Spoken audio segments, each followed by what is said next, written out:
Nesse primeiro programa, nós vamos falar sobre a bruxa Margaret Thatcher e a sua influência sobre o hooliganismo inglês.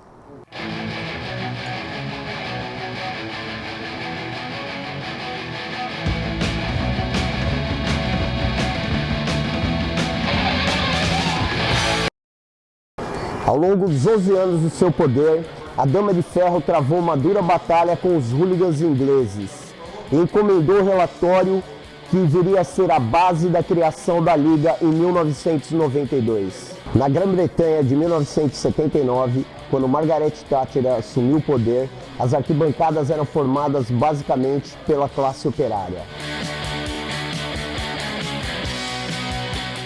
Uma das principais bandeiras do governo conservador foi a flexibilização das leis trabalhistas, o que levou ao fechamento de inúmeras fábricas e o fortalecimento de Londres como mercado financeiro. A região norte foi a mais afetada. Ali se encontravam os maiores polos industriais da Inglaterra e também as maiores torcidas, Manchester United e Liverpool, e também outras 4 equipes, Newcastle, Everton, Leeds e Manchester City. Os sindicatos articularam diversas greves e os torcedores fizeram muitas manifestações, o que gerou a ideia de que os dois grupos faziam parte da mesma coisa.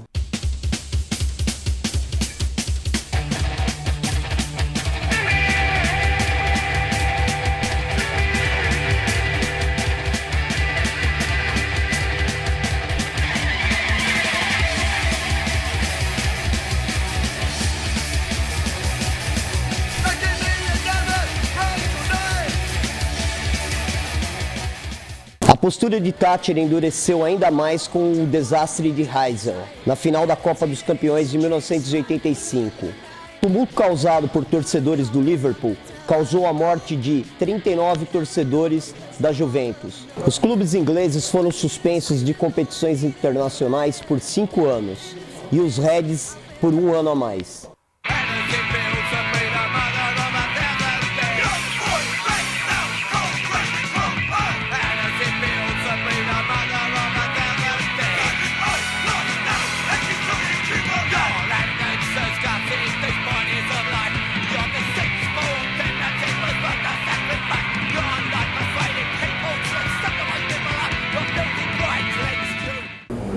Isso afetou a credibilidade da Inglaterra perante a Europa.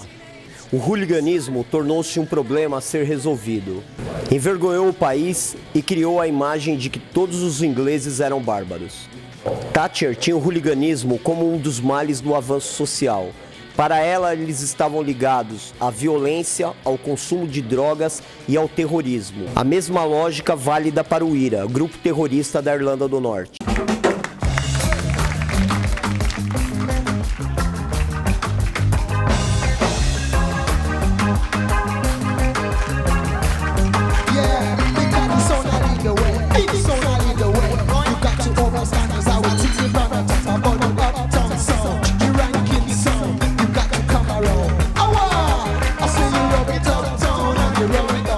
A ação prática para combater o hooliganismo após o incidente de Heysel foi catastrófica. Primeiro, Thatcher cogitou a realização de jogos sem públicos. Depois elaborou a criação de uma carteira de identidade para torcedores. Somente quem possuísse a carteira poderia ir às partidas.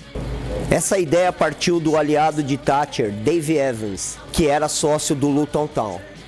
Em 1986, foi sugerido torcida única, que também não foi à frente. Depois, criado goleiros contra os hooligans. A ideia era que goleiros treinassem com a polícia para a situação de risco. O que não deu certo também foi motivo de muitas gargalhadas. Em 1989, na semifinal da Copa da Inglaterra entre Liverpool e Nottingham Forest, teve o maior desastre em um estádio inglês. 96 mortos da torcida do Liverpool. Crushed by overcrowding at the FA Cup semi-final match between Liverpool and Nottingham Forest this afternoon at Hillsborough in Sheffield. It appears that non-ticket holders were able to get in together with legitimate ticket holders at the Liverpool end of the field. Advertising hoardings were used to take away the injured. More details in our 5 o'clock news on ITV. O episódio fez com que Thatcher elaborasse uma nova ofensiva contra os hooligans. criando uma investigação detalhada da qual acusaram os torcedores como culpados. O relatório Taylor elaborou algumas das bases que formaram a Premier League: cadeiras numeradas, estádios cobertos, extinção de fossos e alambrados. Com isso, forçou os clubes ao aumento dos ingressos e à elitização do futebol. Paralelamente, o fim do subsídio estatal e a profissionalização dos clubes. Anos depois, investigações independentes concluíram que as mortes foram causadas por falta de segurança. Pressionado pela opinião pública, David Cameron pediu desculpas publicamente, inocentando os torcedores pelo acidente. Até hoje, em Liverpool, a população boicota o jornal sensacionalista The Sun. Uma das grandes confusões que se faz quando o assunto é hooliganismo e Margaret Thatcher é o papel da Dama de Ferro no meio de todo esse contexto, né? Há quem acredite que ela apresentou a solução para o problema, né? Depois que o Lord Taylor criou o relatório com seu nome e que mudou os rumos do futebol inglês e conseguiu não eliminar os hooligans, mas contê-los, né? Os estádios ingleses viraram locais seguros e as brigas que aconteciam até dentro de campo deixaram de existir nos jogos do futebol da Inglaterra. Mas a realidade é bem diferente. Primeiro porque o hooliganismo surgiu e cresceu em determinado momento. E esse desenvolvimento ocorre justamente quando Margaret Thatcher, com a sua política neoliberal, que esmagou e muito classes mais pobres da população, criou um cenário muito mais favorável para que muitos desempregados e jovens sem grandes perspectivas ingressassem nas firmas, nos grupos de torcedores, uma versão inglesa das torcidas organizadas, e aí passassem a participar do futebol não como torcedores, mas como brigões, que quebravam bares, que brigavam nos estádios, que brigavam contra os seus rivais em toda a Inglaterra e fora dela. O problema só começou a ter uma solução quando se percebeu que não era apenas grupos de jovens arrumando confusão, como ela mesma e seus asseclas acreditavam no governo do Reino Unido. Na tragédia de Helsing em 85, né, quando 39 italianos morreram, não foi nem num confronto, né, mas assustados com um corre-corre provocado por torcedores do Liverpool, foram tomadas as medidas mais duras, né, que Thatcher e os seus assessores, digamos assim, conseguiram encontrar. E essas medidas foram quais? Foram grades poderosas que impediam a entrada de torcedores em campo, invasões que eram muito comuns naqueles tempos, nos anos 80. Essas grades são responsáveis pelas mortes de 96 pessoas na tragédia de Hillsborough, no jogo semifinal da Copa da Inglaterra de 89, entre o Nottingham Forest e o Liverpool, jogo disputado no estádio do Sheffield Wednesday. Essa camiseta aqui eu comprei em frente ao estádio do Liverpool, em Anfield, na lojinha da fundação, né, mantida por familiares e amigos das 96 pessoas que morreram naquela tragédia que mudou o futebol inglês. Aqui atrás, não compre o The Sun, o jornal nem é vendido em Liverpool, né? Aqui na frente o número 96, né? Que é muito marcante, com nomes das vítimas, e aqui o nome do estádio do Sheffield Wednesday, Hillsborough, onde aconteceu aquela desgraça toda. E aquilo aconteceu por quê? Aconteceu porque Thatcher, né, no seu governo, as pessoas que com ela tomavam as decisões, não conseguiam entender que o caminho não era só a repressão, colocar grades que seriam capazes ali de conter até um animal selvagem que quisesse invadir o campo se isso fosse possível. As pessoas morreram esmagadas naquelas grades porque houve superlotação de um setor, comprovadamente por erro da polícia, por erro daqueles que tinham que organizar a distribuição dos torcedores no estádio com grande público, um jogo muito importante.